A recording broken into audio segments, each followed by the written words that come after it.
Tong decided. At least 60, and cautious. As for the director's appearance, it was famously plain. Her hair was black, too black for someone her age, and served to frame a doughy face.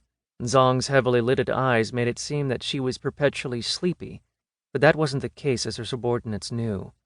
There were 2 guest chairs, but Tong knew better than to sit in either one of them until invited to do so. Zong's lips barely moved.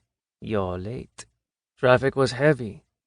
"Traffic is always heavy," Zong replied, "and you know how long it takes to get from the Shangri-La Hotel to Building 7. In the future, please get your blowjob 15 minutes earlier so as to arrive on time, or get a girlfriend." The reference to Shangri-La, which Tong visited 3 times a week, and the reference to a specific sex act, was intended to shock him. It did, but it wouldn't do to reveal that. Girlfriends want to talk. What might have been a smile tugged at the corners of Tong's mouth. "Sit down." Tong chose a chair. It was hard, and intentionally so, since the director abhorred chit-chat. Tong allowed herself a single eccentricity, and that was the goldfish bowl located on the corner of her desk. The tank's single occupant stared at Tong. "So," Tong began, "you and your team have been idle long enough. I have an assignment for you." "I'm ready," Tong said, and it was true. He enjoyed hunting people. "Who's the target?" "The Dalai Lama." Tong was shocked. "Why?" "Approximately 244 million Buddhists live in China," Tong replied. "That's 18% of the population. All of them revere the Dalai Lama, and to some extent take direction from him. That's to say nothing of the Buddhists who live in allied countries. And while the Dalai Lama tries to avoid criticizing our government, everyone knows where his sympathies lie, and that's with the Allies. Why? Because he resents our rightful dominion over Tibet. More than that, if Dampa Tsomo were to lead a successful rebellion, China could lose a quarter of its landmass. Do you understand?"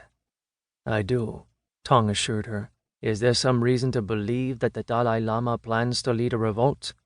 "No," Tong replied. "But the CCP, Chinese Communist Party, believes that, given the chaos of war, he might do so. To prevent that possibility, you're going to kill him."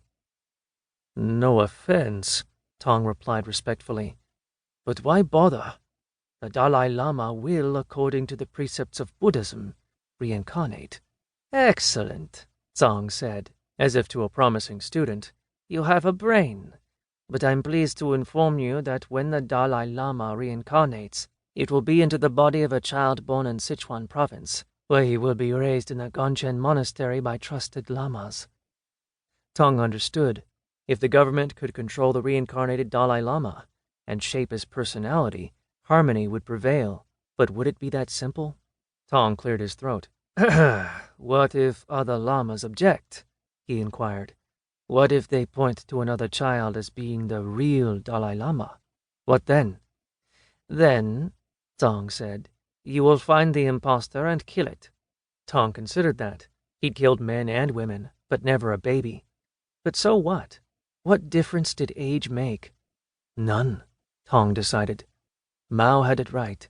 Serve the people, no matter how. Tong's eyes were on him, waiting for a reaction. "Shi, wet?" Tong inquired. "Or gan, dry?" Shi referred to a visibly bloody killing, like a shooting or a knifing, while gan referred to a less obvious hit, such as a poisoning, a car accident, or an unfortunate fall. "Shi," Tong replied. "The Dalai Lama is scheduled to give a talk, called The Wheel of Teachings on Manjushri Empowerments, at the Turgar Monastery in India. Cameras will be present. People all around the world will witness the Dalai Lama's death. And seeing is believing, where it otherwise rumors would keep him alive." "Understood," Tong said. "Is there anything else?" "Behave yourself," Tong said, like a mother to a child, "and leave the whores alone." After exiting Building 7, Tong got on his bike, started the engine, and left. As the leader of Sanction, Jitai, Team 2, it was his responsibility to notify the other members and put them in motion, and Tong preferred to deliver the news face-to-face.